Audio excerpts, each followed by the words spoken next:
Dravida, turn on the mic. Turn it up.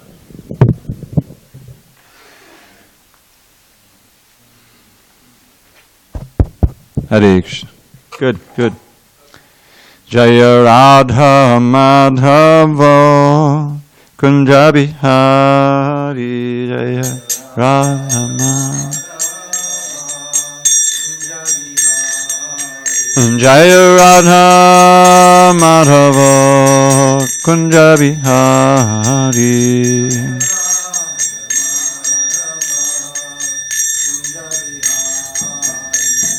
Gopichana Vallabha Girivaradhari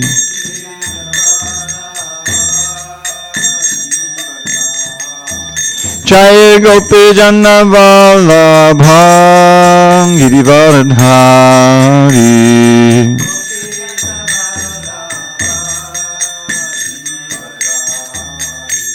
Yashodanandana Vrajajana Randana Yashodanandana Vrajajana Randana Yamuna Tira Vanachari Yamuna Tira Vanachari Jaya Radha Madhava Kunja Bihari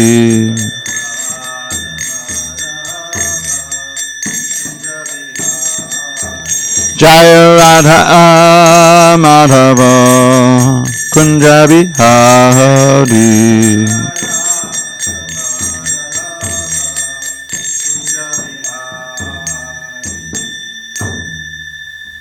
Jai Mr. Paramahansa Parudikacharya Ashtotar the Sri Srimad Divine Grace Srila A.C. Bhaktivedanta Swami Prabhupada Ki Jai ISKCON DVT Founder Acharya Srila Prabhupada Ki Jai Jayo Mishnupad Paramahansa Parudikacharya Ashtotar the Sri Srimad Divine Grace Srila Bhakti Siddhanta Saraswati Thakur Ki Jai Ananda Koti Vaishnavinda Ki Jai Namacharya Srila Haridas Thakur Ki Jai Grantaraj Srimad Bhagavatam Ki Jai and Samaveta Bhaktavinda Ki Jai. All glory to the assembled devotees. All glory to the assembled devotees. All glory to the assembled devotees. All glory to the assembled devotees. All glory to Shri Guru and Gauranga.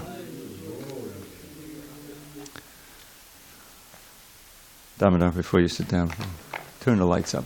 Very, a little gloomy. Narayanam namaskritya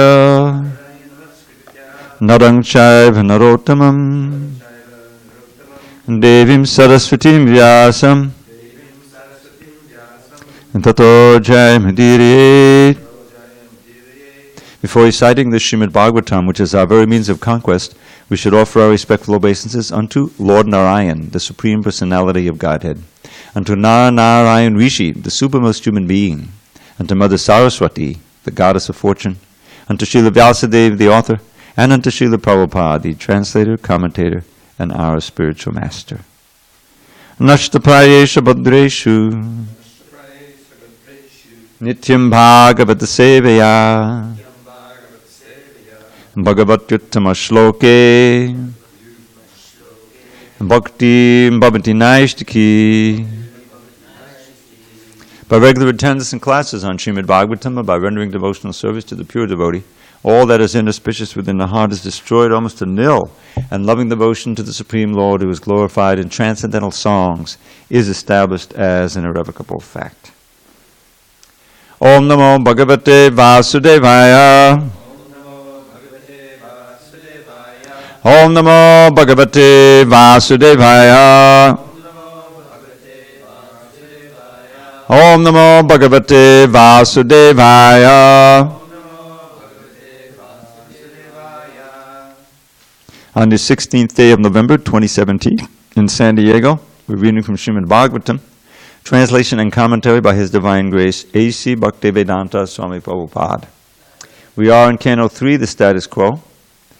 Chapter 27, Understanding Material Nature, text number 21. Shri Bhagavanu Vacha Anamittana Swadharme Namalatmana Tivrya Mahibhaktyacha Shrutasam Vrityachiram Shri Bhagavanu Vacha Anamittana Swadharme Namalatmana Tivrya Mahibhaktyacha Shrutasam Vrityachiram Shri Bhagavanu Vacha Anamittana Swadharme Namalatmana Tivrya Mahibhaktyacha Shrutasam Vrityachiram Shri Bhagavanu Vacha Anamittana Swadharme Namalatmana Tivrya Mahibhaktyacha Shrutasam Vrityachiram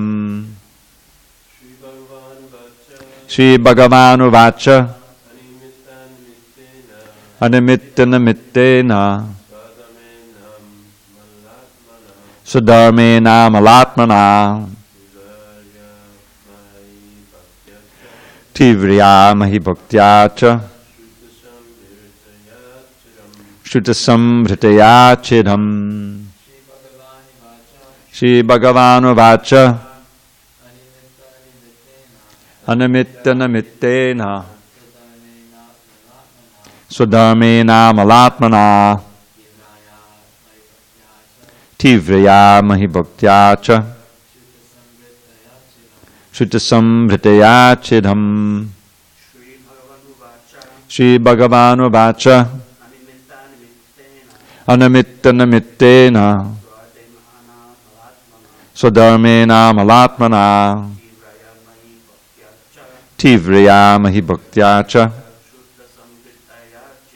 Shrutasam Vrityachiram Shri Bhagavanu Vacha. The Supreme Personality of Godhead said, Anamittana, without desiring the fruits of activities. Swadharmena, by executing one's prescribed duties. Amala Atmana, with a pure mind. Tivrya, serious. Mayi, unto me. Bhaktya, excuse me, by devotional service. Cha, and. Shruta, hearing. Samvritaya, endowed with. Chiram, for a long time.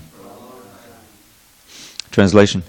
The Supreme Personality of Godhead said, one can get liberation by seriously discharging devotional service unto me, and thereby hearing for a long time about me or from me. By thus executing one's prescribed duties, there will be no reaction, and one will be freed from the contamination of matter. Please repeat. The Supreme Personality of Godhead said, one can get liberation by seriously discharging devotional service unto me, and thereby hearing for a long time about me or from me. By thus executing one's prescribed duties, there will be no reaction, and one will be freed from the contamination of matter. Purport. Sridhar Swami comments in this connection that by association with material nature alone, one does not become conditioned. Conditional life begins only after one is infected by the modes of material nature. If someone is in contact with the police department, that does not mean that he is a criminal. As long as one does not commit criminal acts, even though there is a police department, he is not punished. Similarly, the liberated soul is not affected, although he is in the material nature. Even the Supreme Personality of Godhead is supposed to be in association with material nature when he descends, but he is not affected. One has to act in such a way that in spite of being in the material nature, he is not affected by contamination. Although the lotus flower is in association with water, it does not mix with the water. That is how one has to live, as described here by the Personality of Godhead, Kapiladev, Anamitta Namittena Swadharmena Amalatmana. One can be liberated from all adverse circumstances simply by seriously engaging in devotional service. How this devotional service develops and becomes mature is explained here. In the beginning, one has to perform his prescribed duties with a clean mind. Clean consciousness means Krishna consciousness.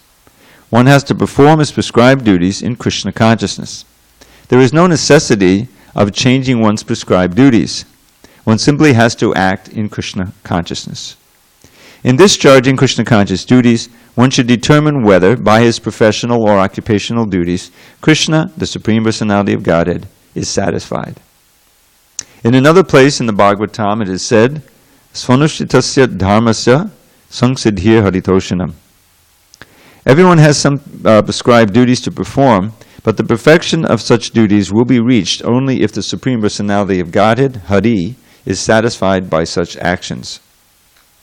For example, Arjuna's prescribed duty was to fight, and the perfection of his fighting was tested by the satisfaction of Krishna. Krishna wanted him to fight, and when he fought for the satisfaction of the Lord, that was the perfection of his professional devotional duty.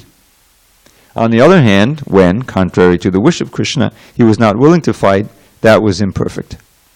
If one wants to perfect his life, he should discharge his prescribed duties for the satisfaction of Krishna.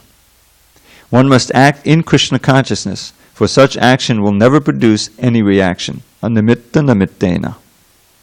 This is also confirmed in the Bhagavad Gita, Yagyartat karmanon yatra. All activities should be performed simply for yagya, or the satisfaction of Vishnu. Anything done otherwise, without the satisfaction of Vishnu, or yagya, produces bondage. So here it is also prescribed by Kapila Muni that one can transcend material entanglement by acting in Krishna consciousness, which means seriously engaging in devotional service. This serious devotional service can develop by hearing for long periods of time. Chanting and hearing is the beginning of the process of devotional service. One should associate with devotees and hear from them about the Lord's transcendental appearance, activities, disappearance, instructions, etc. There are two kinds of shruti, or scripture. One is spoken by the Lord, and the other is spoken about the Lord and his devotees. The Bhagavad Gita is the former, and Srimad Bhagavatam the latter. One must hear these scriptures repeatedly from reliable sources in order to become fixed in serious devotional service. Through engagement in such devotional service, one becomes freed from the contamination of Maya. It is stated in the Srimad Bhagavatam that hearing about the Supreme Personality of Godhead cleanses the heart of all contamination caused by the influence of the three modes of material nature. By continuous, regular hearing, the effects of the contamination of lust and greed to enjoy or lord it over material nature diminish. And when lust and greed diminish, one then becomes situated in the mode of goodness. This is the stage of Brahman realization or spiritual realization. In this way, one becomes fixed on the transcendental platform. Remaining fixed on the transcendental platform is liberation from material entanglement. Om Jnana Timarandasya Jnanandana Shalakaya Chakshu Unmilitam Mena Tasmai Shri Gurave Namaha. I was born in the darkness of ignorance. My spiritual master Srila Prabhupada opened my eyes with the torchlight of knowledge. I offer my humble obeisance unto him and all members of Sri Parampara. So this theme comes up again and again in the Bhagavatam, is how one can become extricated from the entanglement of this material world.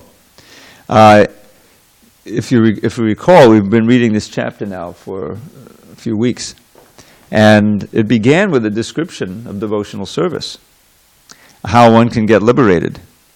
But Devahuti was puzzled. Last few verses, she was asking, how can the living entity ever get disentangled? And she's reflecting there the difficulty of it. It's not easy, because we've been entangled in this world for who knows how many millions and millions of years, cultivating these desires, acting fruitively, suffering the threefold misery, and then birth, old age, disease, and death, and basically being under the modes of nature, which convinces us that we're whatever body we happen to be in, this is us. And there's no question of liberation. There's just the effort to try to mitigate the miseries and enjoy a little bit. And that's what life is, in every species of life. And in human form of life, we can increase our ability to manipulate the material world. We can plan, we can dream, we can all have all kinds of fantasies, but all based on the relative world, the modes of nature. So until we come in contact with this kind of knowledge, and especially with a person who embodies the knowledge in his life, the very idea of escaping from birth, death, old age, and disease doesn't really can't really enter your mind. We can try to mitigate it. We certainly can try to ignore those problems. That's one of our major solutions, in the conditioned state, is to try to forget about them. That's the ostrich's solution to his problems. Not very wise. But the whole idea of a spiritual world, of a state of being where there's no time, where you don't get old, where there's no negativity, where there's no danger, there's no fear, that's like Shangri-La. It's like something that, we in the modern world, we're just so saturated with the science. Many people poo-poo that idea. This is just old myths that people had in order to cope. Now we've got technology. I was reading recently how everyone knows about global warming. Many people don't believe in it, or they don't believe in anthropogenic global warming. Yeah, the climate's changing, but human beings aren't doing it. It's just natural. That's another idea they have. But there's a whole movement now in the science community to have a technological solution to it. We can just keep doing what we're doing, and burning all the fossil fuels, and we don't have to worry about changing our lifestyle. But we'll just draw the carbon out of the air, the CO2 out of the air. They have some technique to do it, And of course, they've only been able to demonstrate it on a very small scale. But the idea is, have our cake and eat it too. In other words, we don't have to adjust anything. We just, have some other kind of thing so that we can continue with our sinful activities. So that's a classic example of the illusion of trying to have a material solution to the material problems. There is no material solution. Every single material solution has its reaction, often unforeseen, that oftentimes is worse than the original problem. And and that's because we're so long conditioned in this conception of the material world that we can't even conceive of anything else. So in this verse, Krishna, in the form of Kapila Deva, he's answering that question: how the soul can actually be disentangled, and it's a process. It very, very rarely happens instantaneously. So, what does he say here?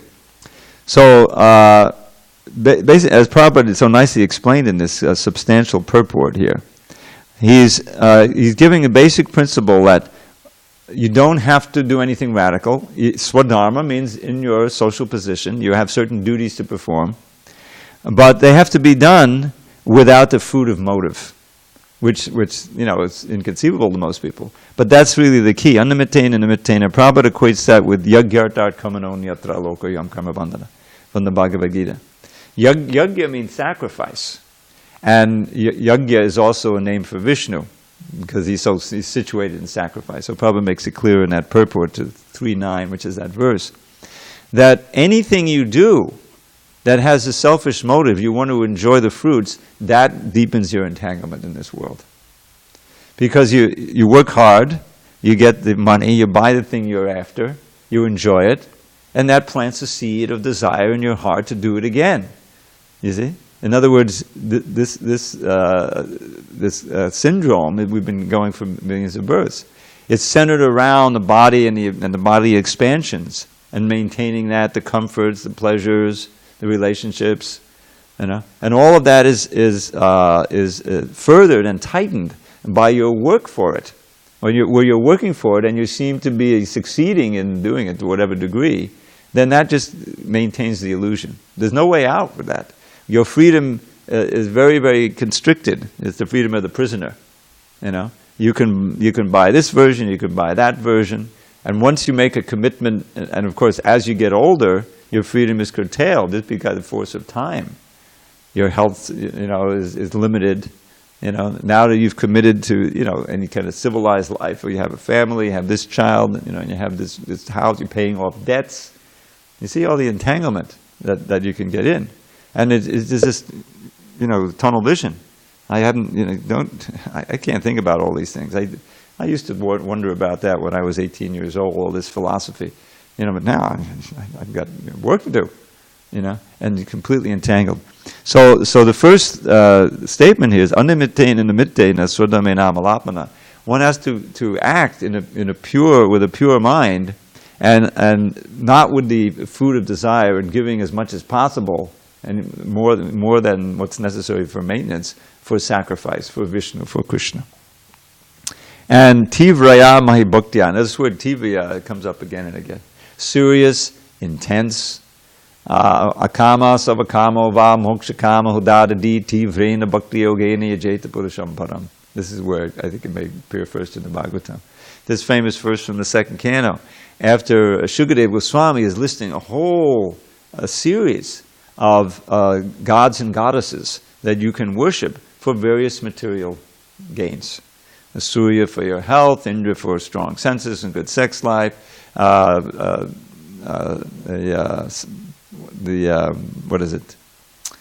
goddess of learning for good learning, and on and on and on. There's 20, 30 of them. And then after all of that, he has this verse, is that one who is intelligent, mokshakama udadadi, who's of greater intelligence, whether he's free of all material desires. Now this is interesting because it takes in everyone, even if you're liberated already, so-called, such as Shukadeva Goswami, Atmanama. Still, if one is really intelligent, akama, or full of all kinds of material desires, or you want liberation, one who's really intelligent will practice intense devotional service to the Supreme Person, Krishna. Tivrena yajeta purusham param. So here, the very Supreme Person is giving the very distinct answer, which he will repeat throughout his teachings here, that intense devotion to me, he's identifying himself as the Supreme Person there, as Krishna, characterized by hearing, Shruta Sambhritya, that's the hearing for a long time. Why for a long time? Because the contamination is so great. We need to hear for a long time so that we can allow Krishna, to cleanse our heart. Prabhu is referencing also this second chapter verse. Shinvatam sukata Krishna punya shabana kirtana ridyandaksto yabhadrani vidunoti suritsatam. It's not just by understanding, as was brought out in yesterday's class. We may understand that I'm a spirit soul, I'm a servant of God, you see. But if it's just a question of knowing and not acting, then those very senses and that mind that is so conditioned will cover that understanding. The understanding is a foundation, and certainly it's nourished by activity which deepens your faith. And to overcome all the obstacles is not just a question of knowledge, it's also a question of action. Prabhupada makes this point in the 5th chapter of Bhagavad Gita. Yes, we can understand I'm a spirit soul, but if one doesn't act on the basis of spirit as a spirit soul, then he still remains entangled in this world. You don't make any progress. And so we find the process of bhakti is filled with activity, the foremost of which is hearing. Prabhupada emphasizes so much This is the first part of our devotional service. It's not that we go to Bhagavatam class and then we do our devotional service. This is an essential part. Your rounds, or your service is at that time in that place. That you're chanting your round. That is the most important service. It's the most important service we do, actually, for Krishna, for the spiritual master. So, this hearing and chanting is what purifies the heart. And what that means, that the heart is filled with all of our desires and the will and aspirations. And that's what impels us to act in various ways. For most people, it's all conditioned by the modes of nature in the average person. There's all kinds of desires in there, positive and negative. I need this, I want to go get away from that. This is horrible. And that's what's in there. So, and that just covers over the person. You're not liberated. You're anything but liberated. You're entangled into so many aspirations. And someone who, as you get older and you're still, so many regrets.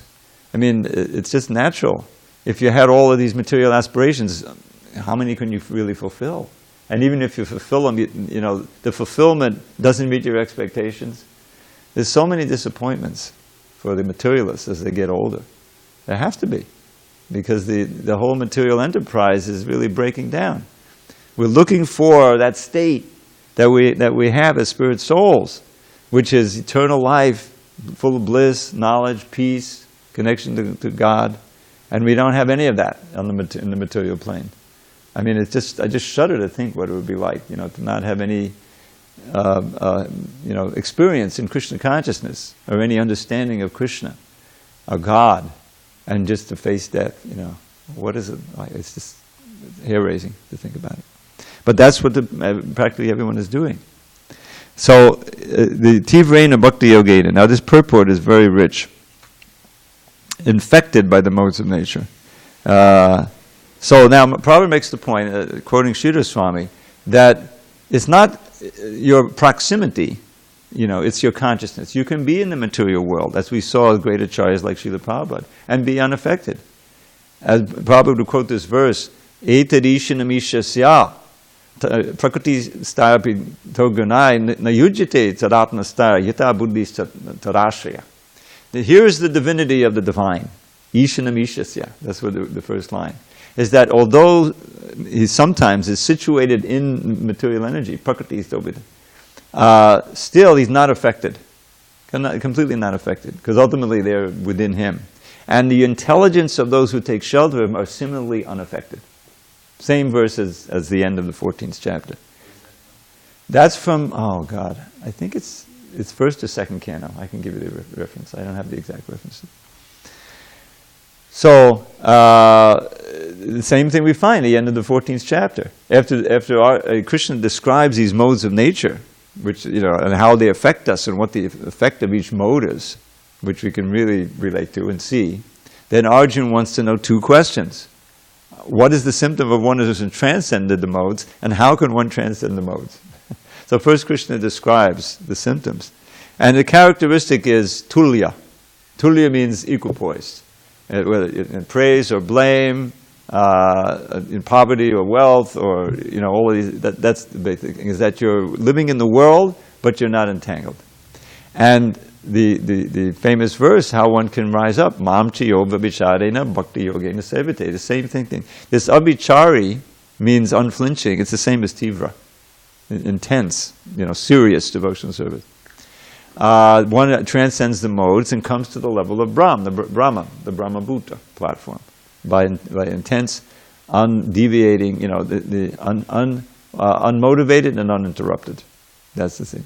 Sarvatra sarvada, always and everywhere. There's these nice little phrases that can help to remember.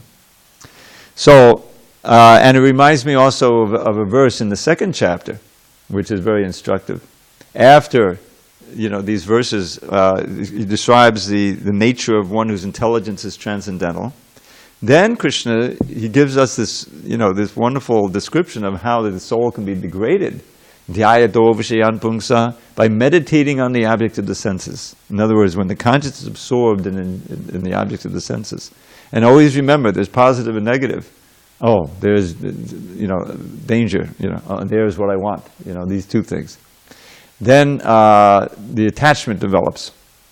From attachment comes kama, from real obsessive desire to enjoy, which is always frustrated, produces krodha, some kind of anger, which includes depression, anger turned inward. Krodha, bhavati sammoha, one becomes completely bewildered. From that, you lose your memory. From your memory is lost, your intelligence is destroyed, and you're finished. You're helpless without your intelligence. That's the key. So what's the solution? That's the next verse. Raga dvesha vimuktais vishayanindriyaischadam. That's exactly what Prabhu is describing here. Atmavasya vidhe atma prasadam anigachati. How to get the prasadam, not just the food prasadam, but the real grace of the Lord, His pleasure. So that one feels peaceful and joyful and confident and faithful and all these, that's his prasadam. And so by self-control, under the regulative principles of freedom, that's the thing, which are from the Shastra and from the Guru Sadhus, Then, raga dvesha, one is free of raga and dvesha, attachment and repulsion, while the senses are moving amongst their objects. This is described here. And that's what you see, because your every moment is one of service, means whatever facility you have, that includes your own body, mind, the voice and everything, plus anything you can influence in the material world. You can see Prabhupada was living that way. The most important aspect of expanding the service is getting others to do the service. This is the preaching movement.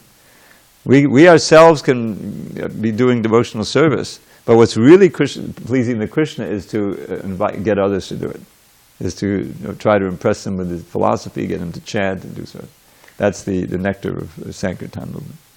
So, and in that fire of preaching, there's no question of, just like we were hearing this wonderful story yesterday from Tirtha Maharaj, how he went to Albania. No, it was closed. I mean, Albania was always like this hermit country. It was closed off, Now, in one sense, that's good now, because there's having so much spoliation and contamination. But, to go into a country for the first time, which is basically Muslim, and then say, we don't do it, you get arrested. I mean, that's very heroic, very wonderful, and exactly what Prabhupada wanted us to do. And he was successful. He got on TV, he was preaching to the leaders of the society. It's incredible. So that's, and in that situation, you're when you're in that fire, you're basically liberated. You're not under the modes of nature. You're fixed on devotional service to Krishna, and you're not feeling attracted to any possible allurements, like that. So, liberated soul is not affected, even in the midst of the. And Prabhupada gives the classic example of a lotus flower floating along. It's got some coating on its leaves, so it doesn't get moist and sink. So that's why the drops of water will beat up, and then that's why it can come off easily too. So that's where we're supposed to float like that. So here, here's a classic sentence you can memorize. One can be liberated from all adverse circumstances simply by seriously engaging in devotional service. Okay, let's do it. Show me where. If you have faith in this, it opens the door to liberation. So, and then there's the idea of prescribed duties. It's not just for, ashram dwellers, I mean, the movement started that way, but clearly it's, the vast majority of devotees today in ISKCON are householders, living outside, having to work to support themselves, but still wanting to advance and advancing in devotional service. By performing their duties while remembering Krishna and, as far as possible, giving the fruits to Krishna. And working for the society, the temple, the support the temple. All of that is devotional service. This is the way it expands. The facility is given for everyone to participate in devotional service to one degree or another, as far as possible. One simply has to act in Krishna consciousness. Not so easy, because it can be very distracting, but that's the standard. And then Prabhupada quotes this famous verse again from the second chapter. It's in that same series culminating in Srimvatam Sukata Krishna. Atak Pumbya Dvija Shrestha Varnashrama Vibhagasaha Swanustidasya Dharmasya Sanksidi Haritoshanam. That the real perfection of one's activity, no matter in what state of society it may be, is to satisfy Krishna by your activities.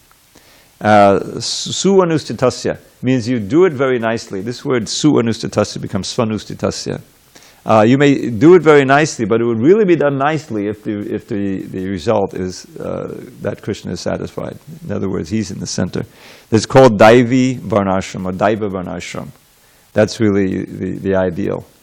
And our beloved Bhakti Raghava Swami has dedicated his life to trying to establish that in different places in the world. Actually, examples, mostly rural, where devotees are living and working, in their families, but everything is centered on Krishna and is peaceful. He gives Arjuna as an example. He fought for Krishna. I mentioned this Bhagavad Gita verse, Yagyartat. Then the different kinds of hearing directly from Krishna, like in Bhagavad Gita. And there's plenty of direct, speaking by Krishna in Bhagavatam too. That whole Uddhava Gita is there in various places throughout the Bhagavatam. But much of the Bhagavatam is others glorifying Krishna, but it's all transcendental, purifying. And then at the end, he's really referring to Shinvatam Sukata Krishna. How Krishna, he's not, here, this theme is very interesting, how we're passive actors. This idea of who's the doer, this idea that you're not the doer, Prabhu, Well, in one sense we are. I mean, Krishna talks about in the 18th chapter 5 elements of action. And if you recall what they are, let's see if you can recall. The place of activity, which is like the body, the senses, the endeavor, the supersoul, and the doer, the karta. He uses that word karta, and he's referring there to the soul itself. So, but how do we do things? We're passive actors. In other words, what we basically do is desire. And we're sitting in the middle of the heart here. We've got all these surrounded by these airs so we can dissociate with the material body. And everything that our consciousness is completely understood and seen by the supersoul as well. So when we desire something, the supersoul is controlling the whole material world. Maya jakshena prakriti suyadesa characharam. Krishna says this whole thing is going on by my supervision. It's inconceivable how that's happening, but that's the understanding. So that desire is then understood by the supersoul, and then he orders the subordinates, the different demigods who ultimately control the different parts of material nature, or different parts of our body, that to act, and the body is working on that basis. So in one sense, we're just desiring. Why don't you do something? Someone just sitting in his home and desiring, right? Well, nothing's going to happen. Unless someone, he can tell someone to do it, or transmit that desire, and then it's done for him. That's maybe a crude example. It doesn't usually work that way. But in the bodily realm, the physical realm, this is actually how things are going on. So we're the doers and non-doers at the same time. And we act like doers, and therefore oftentimes we're described as that, just like we're called purushas. We're not really purusha, we're prakriti, right? We're para prakriti. We're tatastha shakti. Yeah? But Krishna says in the Gita, purusha prakritisto hi bhunkte prakriti jangonan. The person, he's acting like an enjoyer, like a controller, situated in the body, and he's affected by the material modes. As he associates with those modes, that determines his next good or bad birth. That's in the 13th chapter. Prabhupada said this is a very important verse for understanding how things are going on, transmigration. So it's simultaneously Prakriti, and in our illusion, we're acting like Purusha. We are passive actors, but when we do things, we will things based on our conception, our consciousness, and our desires. And that's seen by Krishna, and ultimately he's doing it. He's ordering the material energy to fulfill our desires, or not to fulfill our desires. So this is how the understanding is. So how can this soul, who's a passive actor, get liberated from the material world by desiring to serve Krishna and using the body, whatever facilities we have, to act in that way. So Krishna is naturally going to provide a facility for us to do that. And that's what this movement is. This movement is a manifestation of Prabhupada's will. His ardent desire to serve Krishna despite so many obstacles, practically impossible. But his desire was so powerful that Krishna blessed him with this, the expansion of facility to serve Krishna. And Prabhupada took it as far as he could possibly take it to the final breath. That's one of the characteristics of Baba. I'm just hearing this wonderful discourse. There's something called the VIHE. You've heard of Vrindavan Institute of Higher Education. There's a site called VIHE. I highly recommend it. There's all kinds of recordings there of seminars that have been given over the years. And Bhakti Chaitanya Swami gave a seminar on latter part of the Nectar of Devotion, God of Baba. There's like 12 different aspects, 12-hour lectures. You can easily get on there and listen to it. So I was listening to some of that. This is some of the facility we have. He talks about hearing. We can hear so much now. I went over time. Any questions, comments? Anything? Yes, Prabhu. Prabhupada said there's two different kinds of shrutis. Yeah. One's the word of God and one's about God. Yeah. And he said srimadbhagavatam is about God. Bhagavad Gita, spoken by Krishna, yeah. I'm trying to understand, how would Bhagavad Gita be the word of God? Would it also be considered about God, since it's SanDiego relaying the message to Dhritarashtra, and they're talking about the message of Lord Krishna? Well, the idea is that Sanjay is relating those words verbatim. In other words, he's like a tape recorder. He's not. It's really understood. I mean, Bhagavad Gita means the song of God. It's the song of Bhagavan, of Krishna. So what it's understood is we're actually getting the direct words of Krishna here that he spoke. There's no distortion. There's no, So that's what I said. It's a general description. In other words, the Bhagavatam is vast. There are many passages in there where Krishna is speaking. I mean, he speaks this comes to mind, the Chaturshloki Bhagavatam right to Brahma. And he also speaks in many places.